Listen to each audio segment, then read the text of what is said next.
Good day to all my friends, subscribers, and viewers. We have another listing for sale. So, honest siya guys.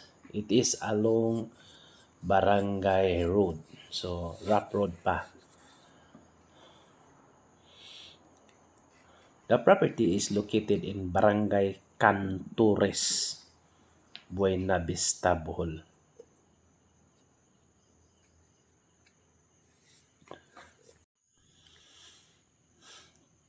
So, honest siya guys. Kini atong kuyog is the daughter of the owner. So, anak ni siya. So, mana yang gitudlo, no? Mao kuno na o diha gasugod ang yuta. Nya pasaka sa taas. Mana isa. Yan ay gamay sapa-sapa guys. There is a small creek or just like small river. So, mana bamboo. Ang utlanan, kawayanan. Then kini mo na pasakan na dito guys. So, wide frontage ang iyang road. Actually guys, in reality no, sulti lang dastarong na. Kining yuta the size is, the first lot is 1.4 hectare. Then, the second lot is 3.4 hectares. Then, ang 3 hectares sa ibaligya, only the 3 hectares is for sale. The 4,000 is not for sale. So, kay mga anak naman, all are children. So, money siya guys. So, kining 1.4 hectare, 1.5 day, sorry, 1.5 hectare, mao ni gahold sa karsada. Mao ni gahawid sa karsada guys, sa Barangay Road. Then, kining 3 hectares, mao ni ang second lot. Ikaduha nga lote. Ana siya guys.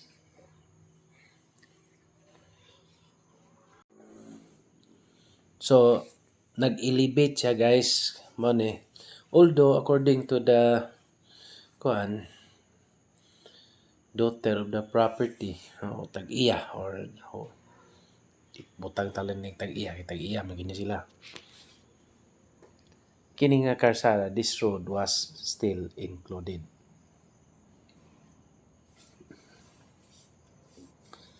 So, electricity is available na gani transformer. Then, water is deep well. So, naapoy deep well. So, manes siya guys.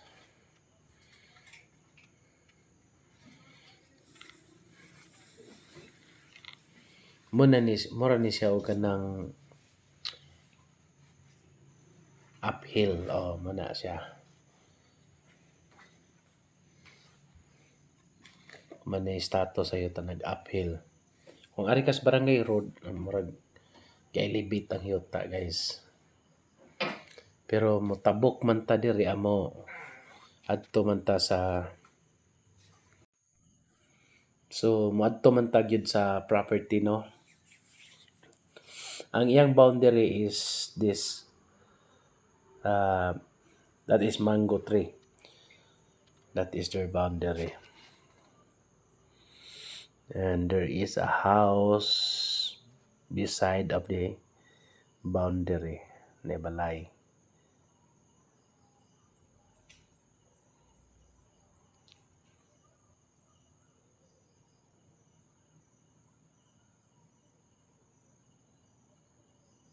So, mo ni siya guys, so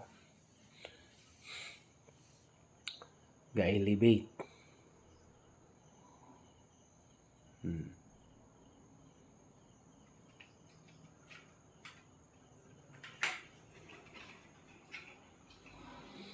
So, ni saka na gyud ta, ni saka ta dito. Then, og naana ta diri sa babaw, nag-overlook na po ta sa karsada guys. So, mao na po ni sitwasyon, no?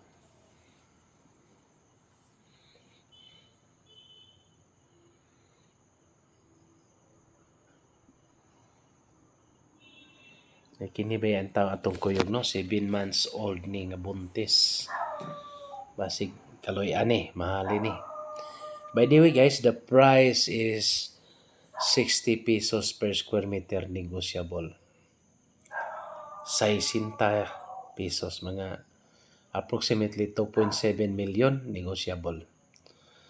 So, negotiable lang. Ana.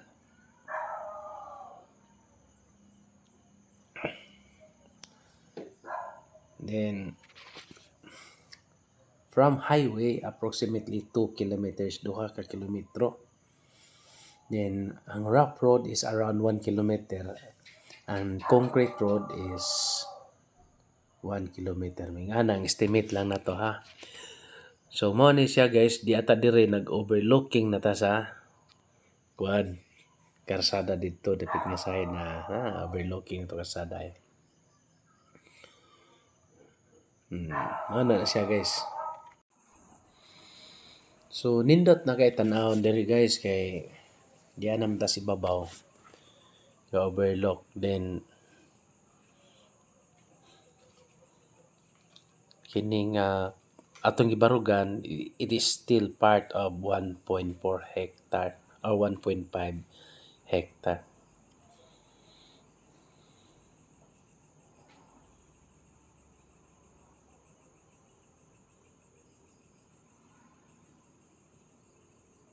So, nindot kayo, overlook tas karsada.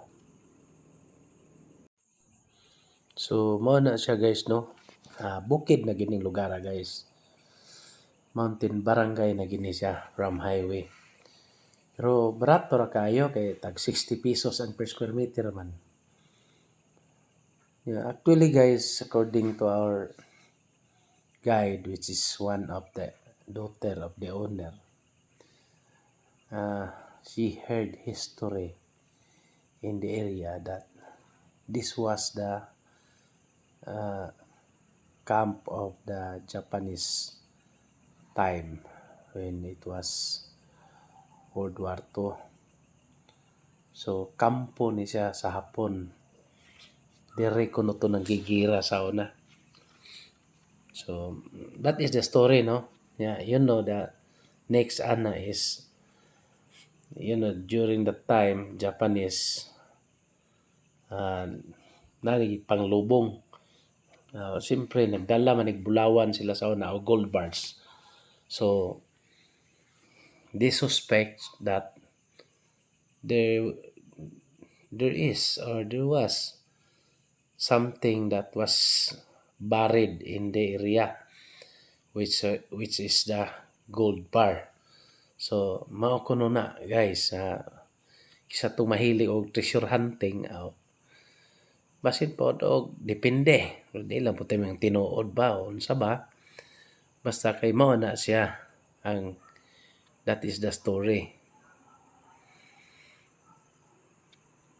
So, nindot, no, kay itong mahilig og treasure hunting, pabor ni.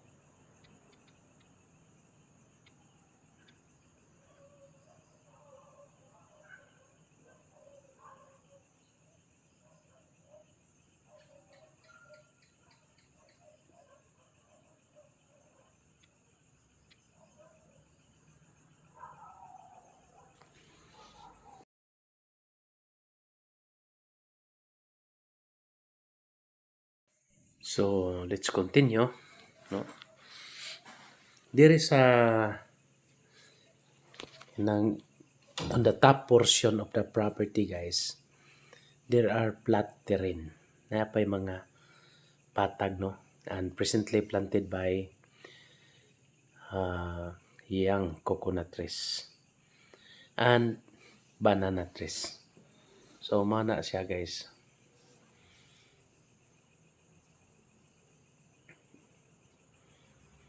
So, na mga kuan. Then, some portions were planted by kuan, kanang kamote. Basta kamote. Mao na siya.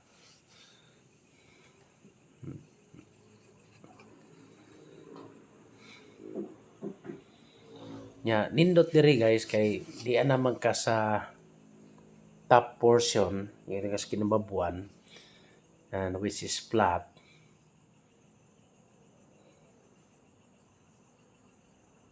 So nindot kay fresh air gyud ba. This is a farmhouse of the owner.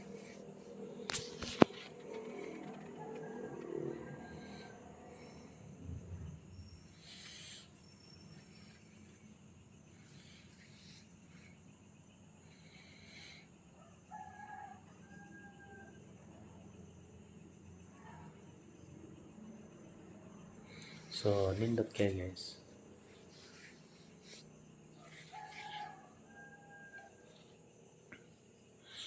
I repeat, the size is a total of 4.5 hectares. Ato na lang nang i-kasagay-sagay. Total of 4.5 hectares at 60 pesos per square meter, negotiable. So, mahangyo pa. So, mao na siya guys. This is the back terrain, likod nga bahin, back portion of the property. So, overlooking yapon under our houses. Nasa mga balay. Di sa yung daghan kayo. There are several houses. So, this portion is still included.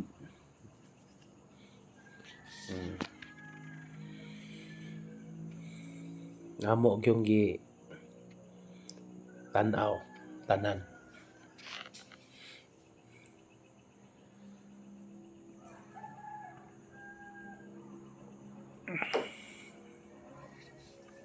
So nindot na kayo dire dapita guys kay patag na gyud. It's flat terrain portion no.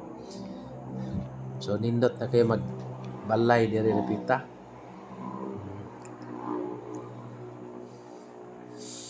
Tudlo taon siya sa utlanan. No? Then there are coconut trees. During audit time, there are so many. Pero sa man, natumba man sa audit. Mga nana. Naigamay na bilin. Only few are remaining.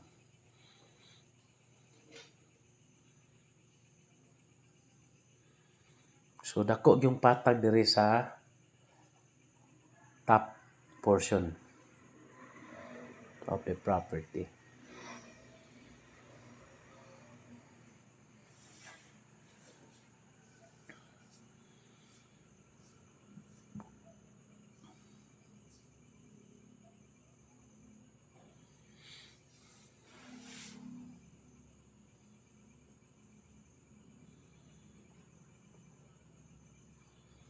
See, nindot kayo oh. Diri nga side guys, makita na to ang dagat na or Cebu Island.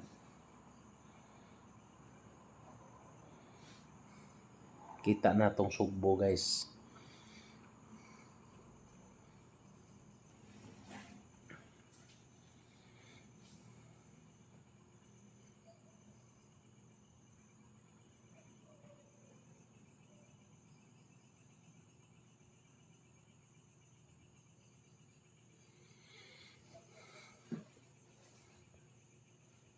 So, mo ni siya guys. Diri nga side. Patag yun. Then, malanta na nimo ang dagat dire. So, meaning, this can be converted into mixed residential farming and many more. Pananglitan, no? You can have your piggery here. Kay lagyo na magsilingan. Poultry, it's good for here.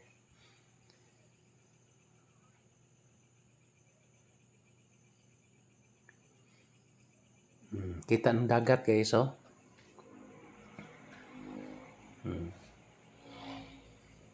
Nindot na kayo ari kang balay diri, oh. Atong i-focus. Oh, nindot kitang Cebu. Mm.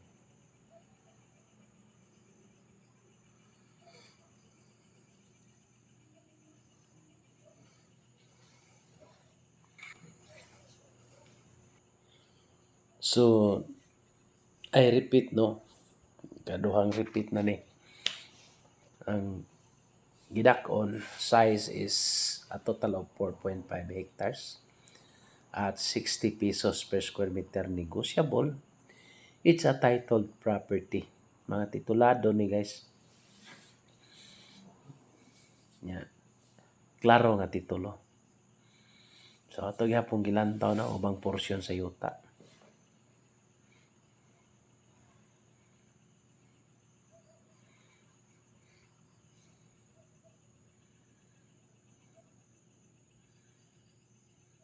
So mo na siya guys.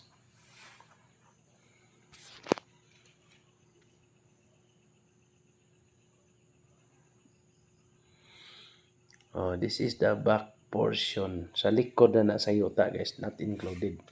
Pero ato lagi po yung palantaw ang mga silingan ba na mga balay oh. Dili sa daghan kaayo.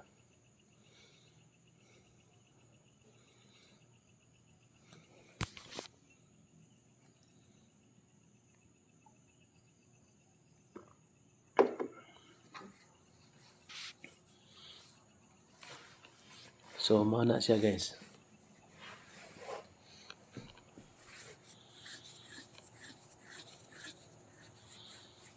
So nibalik ta diri sa atong katong primerong gyagi ano. Ano na siya?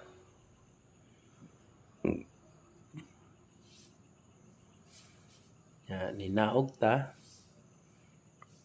Ngita ta sa utlanan.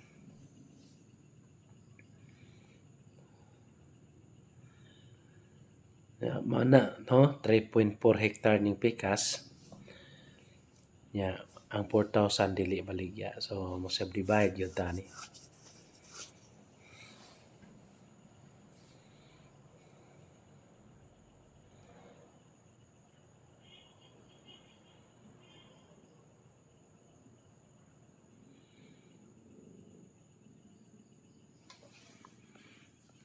So actually guys kini nga side no apil-apil pa ni sa yuta pero murag part niya sa 4,000 dili na nila i-include. Kini ra yung nag-uphill. So pareha ning basakan still part of the property pero dili nila apil baligya. Manang tulo ka hektarya ra gyud.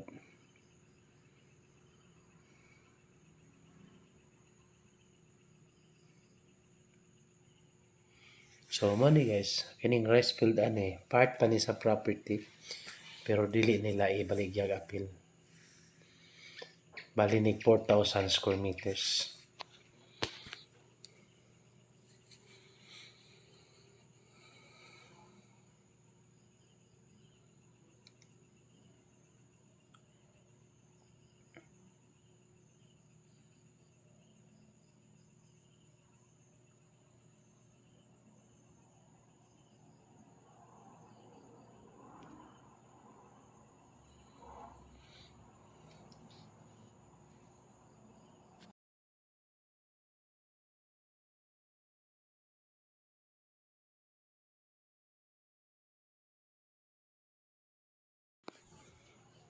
So money siya guys no.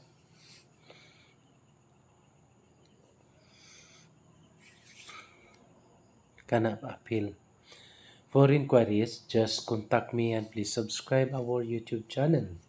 We will process land title, condominium title, license to sell, and many more. Okay?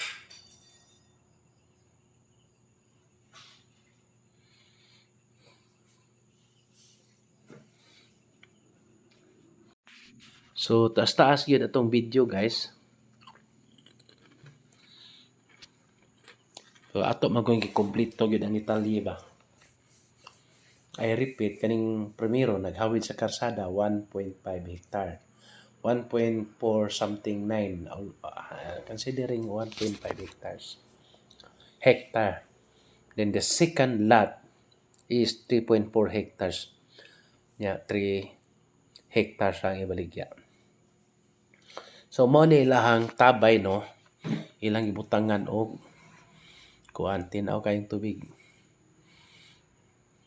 Ibutangan nila og water pump diha. Siya.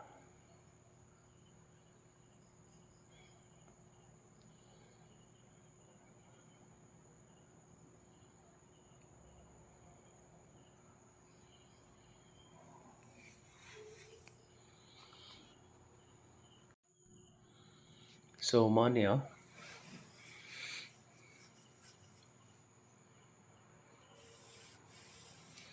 basta kining mga rice field wa na ni di nila ibaligya. So mo na guys, taas gyud atong video. Total of 4.5 hectares at 60 pesos per square meter negotiable. Mahangyo pa. All are titled property. Located in Barangay Cantores, Tubigon, Bohol.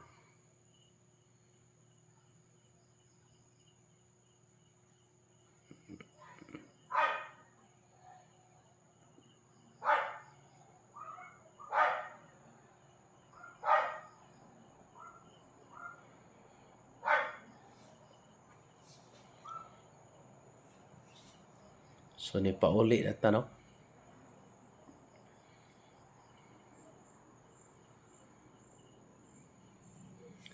So ang property no, ideal poultry piggery, residential na and many more. So mao na siya guys.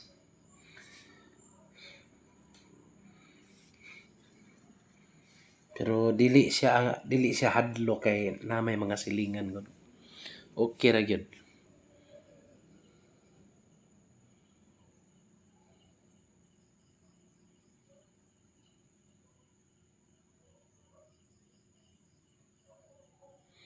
So mo ni ang mga part sa mga daghang neighborhood sa kuan Barangay Cantores. Mo ni sentro ba? Sentro sa Barangay Cantores. Yan, property nga tagibaligya, tapos unahan ra. Mga 1 kilometer gyud po distance from the center of Barangay Cantores. Okay.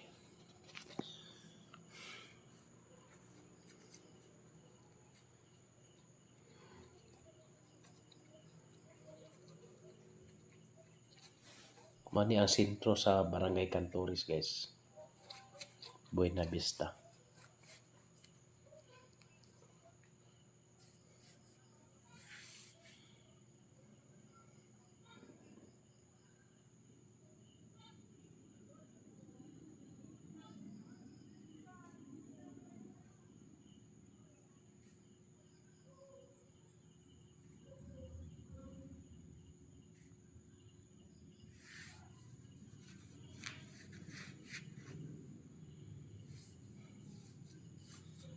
So, mo na siya guys, paingon sa gawas kay wala to nga video pagpaingon sa sulod.